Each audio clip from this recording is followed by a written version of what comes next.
শুভরাত্রি বন্ধুরা। রাত্রে নিয়ে এসেছি গরম গরম রুটি। দেখাও কি কি খাচ্ছ।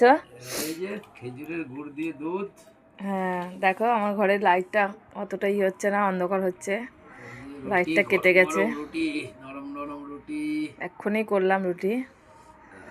আর আছে সেই দুপুরের বাটা মাছের তরকারি, মাছ আছে। হ্যালো বন্ধুরা, চলে মাছ, আসো। হ্যাঁ। শীতের রাতে গরম গরম রুটি। আমি দুটো রুটি খাবো, এক মুঠো ভাত খাবো, কারণ আমার এক মুঠো ভাত না খেলে ভালো লাগে না। সেই গরম। গরমই তো, আবার জলও দিয়েছে এক গ্লাস গরম, একদম জলও গরম। সারাদিন বস্তা পরে বসে থাকে, শীত করে, এখন রাত্রে দেখো বললাম চাদরটা নাও, বলছে খেয়েই লেপের তলায় ব্ল্যাঙ্কেটের নিচে ঢুকে পড়বো। তো বন্ধুরা, শুভরাত্রি, গুড নাইট। সবাই খাওয়া দাওয়া করে নিও, সবাই সুস্থ থেকো, ভালো থেকো, আর ভালো ভালো কমেন্ট করো। আসছি নেক্সট ভিডিও নিয়ে।